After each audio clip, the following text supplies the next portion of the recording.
新加坡时间凌晨4点收到解雇邮件，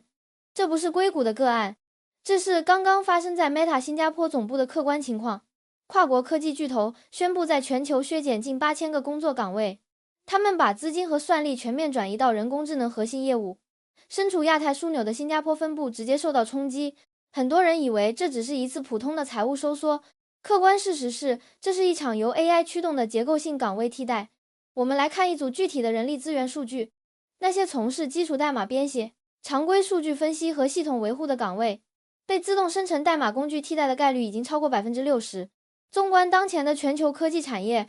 Meta 的裁员动作有着清晰的财务逻辑。根据他们披露的财报数据， Meta 早前宣布裁退全球7000名员工，近期更将削减规模扩大至8000个岗位。这不是单纯的缩减开支，这是企业资源向大语言模型和人工智能基础设施倾斜的必然结果。新加坡作为 Meta 亚太区的重要运营中心，这里汇聚了大量内容审核、市场营销和基础软件测试人员。当智能数据分析和 AI 自动化流程全面普及，这些传统重复性岗位的冗余度直线上升。对于35岁左右的新加坡科技从业者来说，每个月的账单是非常具体的。4房式主屋的房贷需要2500新币，2个孩子的学杂费和生活费需要3000新币。这其中很大一部分重度依赖雇主每个月缴纳的17%的 CPF 公积金。一旦失去这份固定收入，家庭的现金流会在3个月内出现严重赤字。跨国企业的用工模式迭代速度远超普通人的预期，职场竞争的标准已经完全改变，传统工作经验的保质期正在急剧缩短。过去掌握一门 Python 语言或者一套增长运营方法可以稳定工作5年的时代结束了。当岗位稳定性下降成为行业常态，放任市场自由，裁员必然引发系统性的失业风险。这就是为什么在这个时间节点，新加坡本地的工会组织必须迅速介入。面对突发的大规模裁员，新加坡的劳资政三方系统设计并没有让科技从业者失去基本保护。Meta 裁员事件发生后，新加坡全国职工总会 NTUC 和新加坡工业与服务业雇员联合会 SISEU 迅速发布了联合文告。很多科技圈的年轻一代平时不太关注工会组织，但从法律和制度层面来看，这份文告传递了几个直接关系到个人银行账户的信号。工会明确表态支持企业引入人工智能，提升商业竞争力，但前提是整个过程必须以公平和透明的方式进行。跨国企业在本地进行架构重组时，不能将 AI 作为无条件精简人员的借口。裁员名单的确定必须有具体的客观标准，比如过去4个季度的绩效评分数据以及与新业务的岗位重叠度。企业不能进行盲目的人力成本削减，如果架构重组不可避免，支持员工获得公正的过渡期支持是首要任务。在新加坡独有的劳资政三方框架下，这直接转化为对裁员福利的严格监督。工会介入的核心目的是确保每一位被裁员工都能拿到完全符合人力部 MOM 指导原则的补偿金。按照惯例，员工每服务满1年将获得1个月薪水的补偿。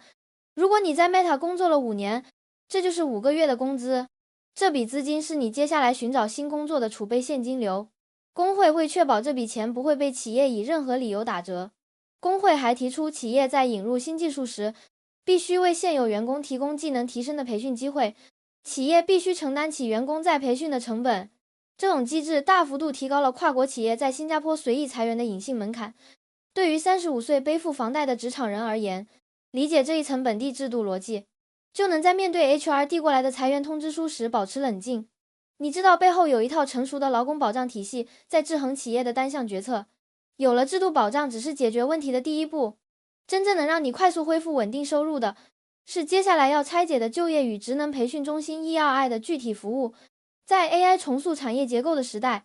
传统基础岗位的招聘名额正在急剧萎缩，无差别投递简历的面试回复率无限趋近于零。普通人在招聘平台上的求职转化率通常非常低，因为求职者和企业之间存在巨大的信息差。ERI 的配对系统依托的是 NTUC 庞大的本地企业资源库，系统会根据你的最高学历、过往5年参与的具体项目经验、薪资预期，甚至你所在的居住区域，进行高精度的匹配。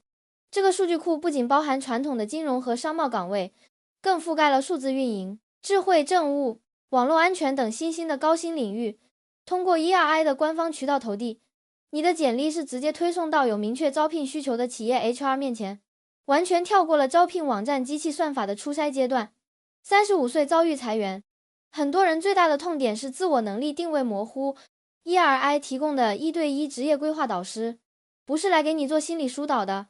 他们是完全用行业数据帮你做个人技能盘点。导师会根据新加坡当前的 AI 产业转型趋势，明确指出你现有技能库中即将被淘汰的部分。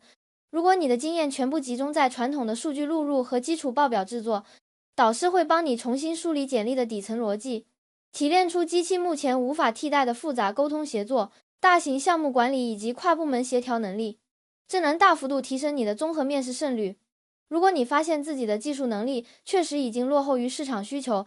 ERI 会提供明确的培训路径指引，工作人员会拿出最新的行业数据，告诉你当下市场紧缺的实用技能是什么，比如目前急需的云计算架构或者数据合规审查技能。他们会为你匹配对应的短期速成班或长期提升班，许多课程可以直接对接 SkillsFuture 全国技能创前程计划的政府专项补贴，这极大降低了你自费学习的现金流压力。这套服务本质上是调动新加坡整体的系统资源，帮助你大幅度缩短失业周期。但在启动这些系统服务之前，你必须先平稳度过被裁后的最初阶段。如果你成为了那8000个裁员数字中的一员，收到解雇通知后的最初72小时，直接决定了你后续寻找新工作的效率。这是一套完全由逻辑驱动的标准化动作。在收到类似凌晨4点那封解雇邮件后，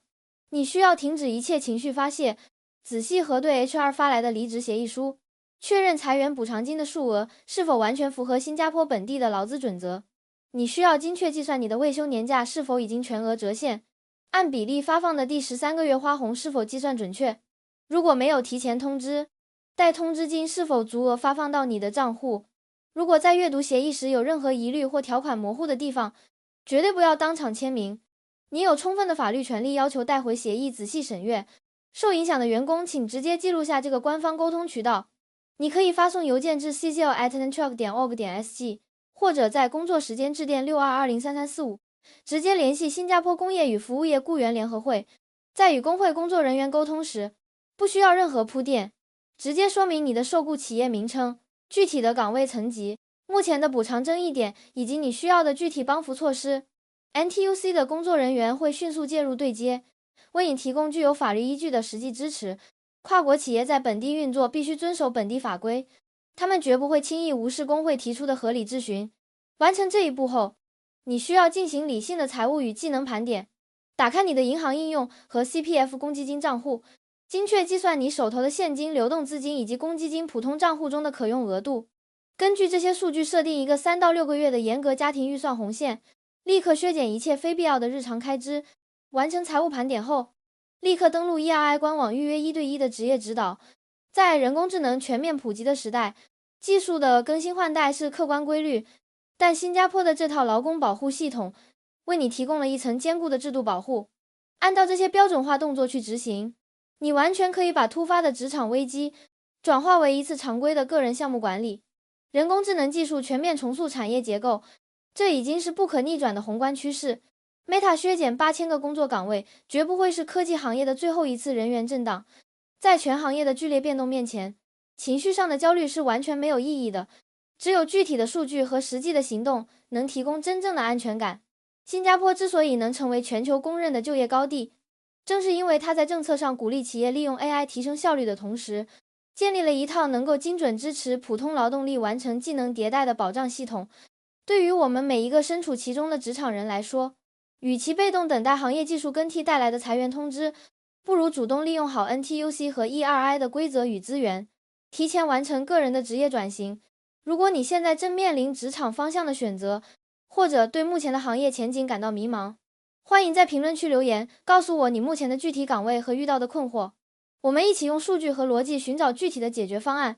如果你想持续看懂新加坡科技行业的客观动态，掌握本地跨国企业的人力资源最新风向，请务必订阅频道并打开小铃铛提示。我们下期视频会继续用数据为你拆解最新的行业趋势。